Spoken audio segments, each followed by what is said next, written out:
Hello, thank you for checking out Mr. Ware's videos, and today we're looking at exponential growth and decay. And what we want to do is dissect a function, an exponential function, and find the different pieces to it. So let's begin. So I got two examples here.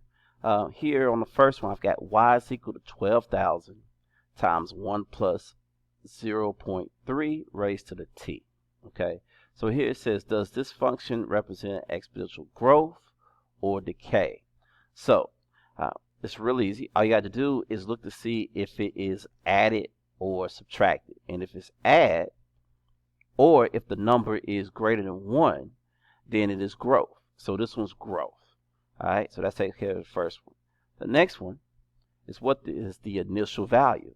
Well, that's going to be the A. That's going to be right over here. This 1200, I'm sorry. So that's the initial value right here. Okay. And C is what is the rate of growth or rate of decay. So they weren't looking for the answer.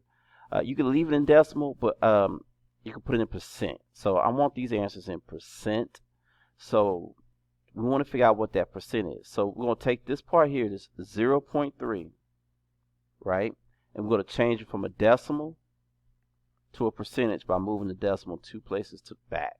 So it would be 30%.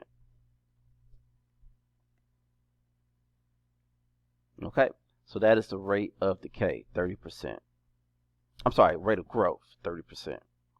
So now we'll take a look at this one, and it says, does the function represent exponential growth or exponential decay? So the other one was add. This one is subtract. So if it is add, it is growth. If it's greater than 1, it's growth. But if it's subtract or less than 1, then it is decay. Okay, so this was decay. So now we want to know the initial value. It's in that same spot the 1200 was. It's this 55. So that's the initial value. And then what is the rate of growth or rate of decay?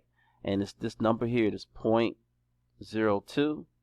And we're going to take that off. We're going to move it back, move that decimal 2 places to the right, and we get 2%. Okay.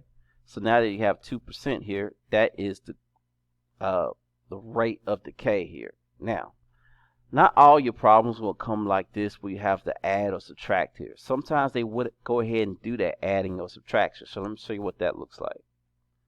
So here, your problem could look like this, 12,000 times 1.3, which is the 1 plus 0.3. So that's what it looks like. And you need to be able to recognize that this is growth because it's greater than 1, and that this is 30%. Okay. You could also have one like this where you have decay, and you have 1 minus 0.02, well, that's 0.98.